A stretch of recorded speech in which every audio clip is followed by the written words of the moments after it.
গত ৪ই আগস্ট রাকস গত ৪ই আগস্ট রাজধানীর বকশীবাজারে ঢাকা আলিয়া মাদ্রাসায় ছাত্রদল শিবির সংঘর্ষের পর মাদ্রাসা প্রাঙ্গণের দখল নেয় ছাত্রদলের নেতাকর্মীরা। ৪ই আগস্টের সংঘর্ষে আহত হয়েছিল আলিয়া মাদ্রাসা ছাত্রদলের সিনিয়র যুগ্ম আহ্বায়ক মোহাম্মদ সানাউল্লাহ। আহত হওয়ার পর টানা ৫ দিন ঢাকা মেডিকেল কলেজে চিকিৎসা গ্রহণের পর প্রবেশ করেছেন মাদ্রাসা ক্যাম্পাস প্রাঙ্গণে।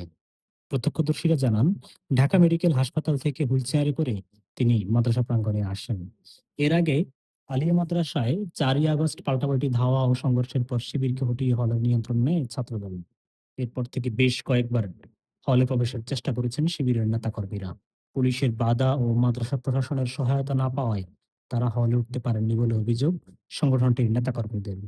গতকাল শনিবার বেলা ২টার দিকে বকশীবাজার মোড়ে দেখা যায় শিবিরের নেতাকর্মীরা হলে প্রবেশের চেষ্টা করেছেন। পুলিশ সেখানে ব্যারিকেড দিয়ে তাদের আটকে দিয়েছেন। এর আগে গত বুধবারও প্রবেশের চেষ্টা করলেও তারা ব্যর্থ হন। তখনও পুলিশ ব্যারিকেড দিয়ে আটকে দেয়। তবে গতকাল দুপুর বেলা ১২টা থেকে ২:৩০ পর্যন্ত অপেক্ষা করেন তারা। এরপর তারা সরে গেলে পুলিশ ব্যারিকেড তুলে নেয়।